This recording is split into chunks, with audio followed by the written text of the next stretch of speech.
Assalamualaikum warahmatullahi wabarakatuh. Hai teman-teman, perkenalkan nama saya Tiara Idris dengan NIM 451423022 dari kelas B jurusan Ilmu dan Teknologi Kebumian, program studi pendidikan geografi. Baiklah, di sini saya akan menjelaskan materi ketiga mengenai hakikat penciptaan dan tujuan hidupnya di dunia. Tugas ini dibuat untuk memenuhi tugas mata kuliah Pendidikan Agama Islam dari dosen pengampu Ibu Profesor Dr. Novianti Jafri, SPDI, MPDI. Pengertian penciptaan terbagi menjadi tiga. Yang pertama, peran Allah dalam Islam. Penciptaan dunia adalah karya Allah sesuai ajaran Al-Quran dan Sunnah. Yang kedua, teori evolusi. Menurut teori evolusi, manusia dan makhluk lainnya berkembang dari bentuk yang lebih primitif hingga saat ini.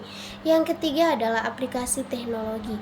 Di dunia teknologi, penciptaan merujuk pada pembuatan sesuatu yang lebih baru, lebih canggih dari sebelumnya.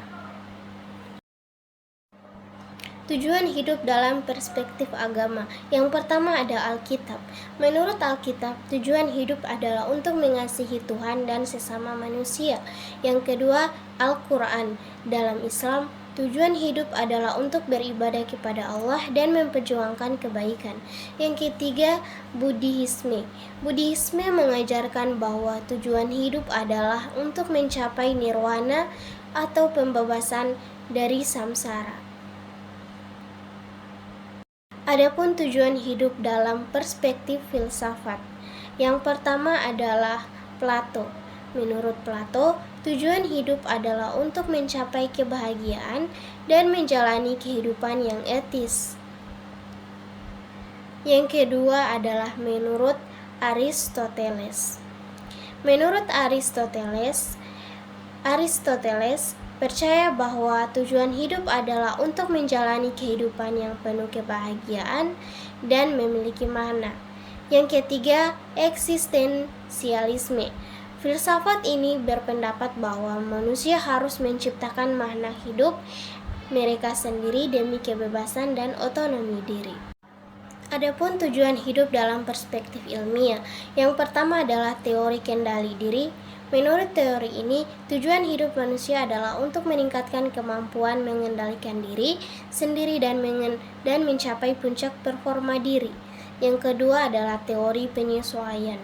Teori ini mengajarkan bahwa tujuan hidup adalah untuk mencapai penyesuaian dan keseimbangan antara tuntunan hidup dengan kemampuan individu. Yang kedua adalah teori transendensi. Teori ini berpendapat bahwa tujuan hidup manusia adalah untuk mencapai transendensi atau pengalaman spiritual yang lebih dalam. Adapun signifikansi pencarian tujuan hidup, yang pertama adalah memberikan makna hidup. Pencarian tujuan hidup membantu memberikan makna pada hidup dan untuk memotivasi untuk mencapai hal yang bermanfaat. Yang kedua adalah menentukan prioritas. Dengan mengetahui tujuan hidup, kita dapat menentukan prioritas dalam kehidupan dan fokus pada hal yang lebih penting. Yang ketiga adalah memberi kepuasan. Ketika tujuan hidup tercapai, hal ini bisa memberi kepuasan dan menjadikan hidup lebih bermakna. Ada dua relevansi tujuan hidup dengan kebahagiaan. Yang pertama adalah kebahagiaan sebagai konsekuensi. Kebahagiaan bukanlah tujuan utama hidup, melainkan konsekuensi dari pencapaian tujuan hidup. Yang kedua adalah kebahagiaan sebagai bagian dari tujuan hidup. Ada juga yang mengatakan bahwa kebahagiaan seharusnya menjadi bagian dari tujuan hidup, karena hidup yang bahagia adalah yang paling bermakna. Menemukan tujuan hidup dan menerapkannya dalam kehidupan sehari-hari, kita bisa melakukan hal-hal sebagai berikut. Yang pertama adalah eksplorasi diri, yang kedua refleksi dalam, dan yang ketiga adalah belajar dan bersikap kritis.